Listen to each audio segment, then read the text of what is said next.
Welcome to my channel CAI Academy, and today we are going to deal with SQC1 to SQM1, the transition, the biggest shift in audit quality. If you're still thinking SQC1 and SQM1 are the same, you are just mistaken. ICAI didn't just rename SQC1. ICAI just removed SQC1 and introduced SQM1 because audit quality is not about picking policies, it's all about managing risks before failure happen. The quality evaluation moving from SQC1 to SQM1 and 2 introduced. At present, I want to talk to you about the transition from SQC1 to SQM1 and 2, not as an academic burden, but as a total mindset shift. For years, we treated quality control as postmortem, checking the file after audit was done. SQM changes that. It's no longer just about control, it's about management. It is the difference between wearing a seatbelt after a crash versus having a modern AI collision avoidance system in your car. So let's get the technicalities out of the way so you can understand it clearly. The ICAI has set its 1st April 2026 as a mandatory date for firms to follow because it is small or big. For us means the students, ground zero will be May 2026. Maybe it has not been clear till yet. The old SQC is official history now. You are the first generation of quality managers. Now in SQM1, there are 8 components have come up. In old days, SQC1, we had 6 elements. So we can say it is SQC1 from SQC1 to SQM1 and SQM2.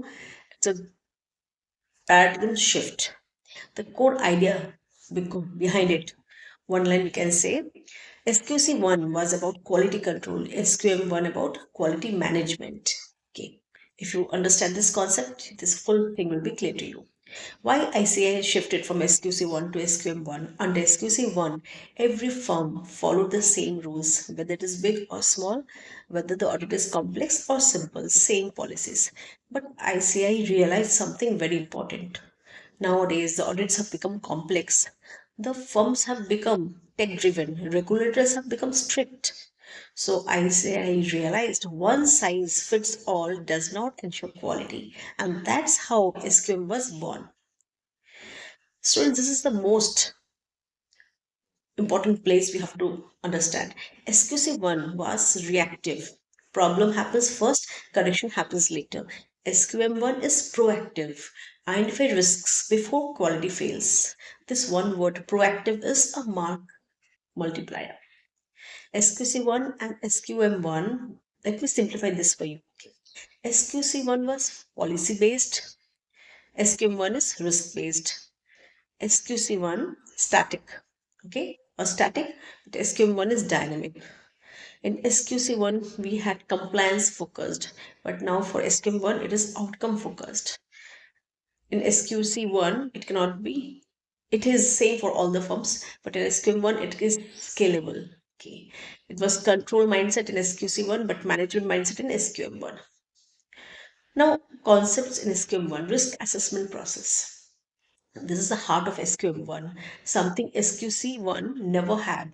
Under SQM1, firms must set quality objectives, identify quality risks, design responses, check whether objectives are achieved.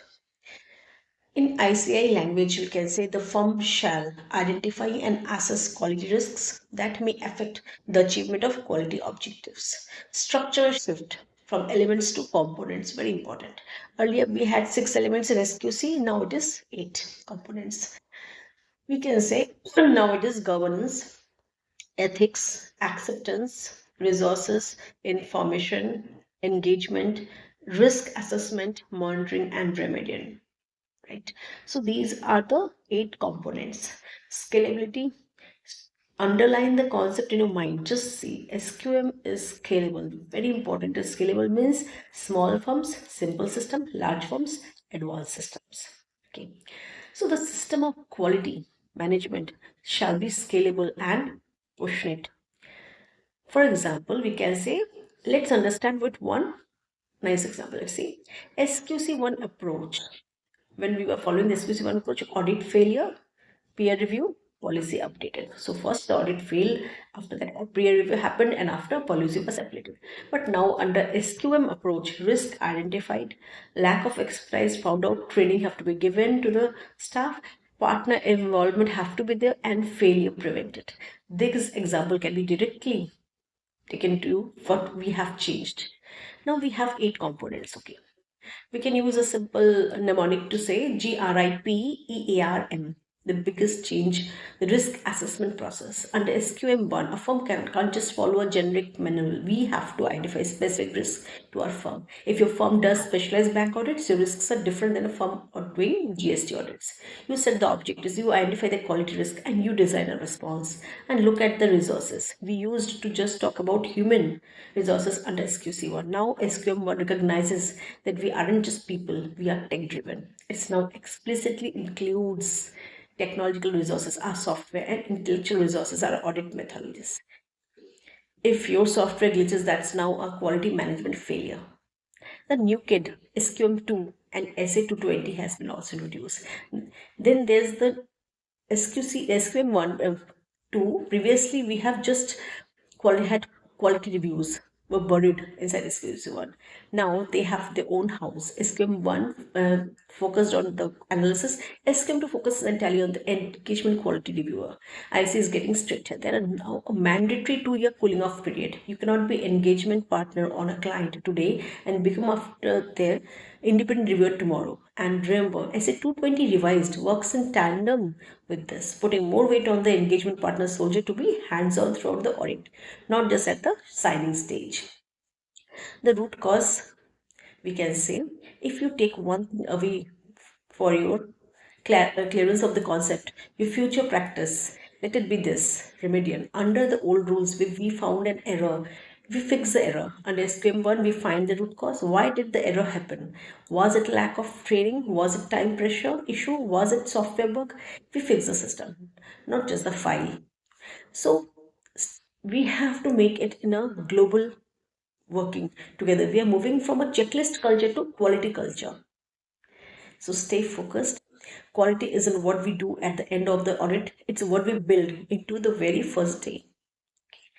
So SQM1 firm level system, it has now 8 components. SQM2 EQR selection and eligibility, and SA220 revised engagement level quality. So key phase to use proactive risk-based approach.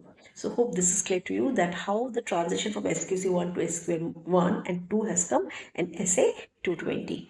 So from me, now till now the amendments have not come up. So keep an eye on that, and from this hope from this May 2026 examinations, it may come to new examination to be clear of the concept from SQC1, the transition to SQM1 as well with SQM2 and SA220 revised. Thank you.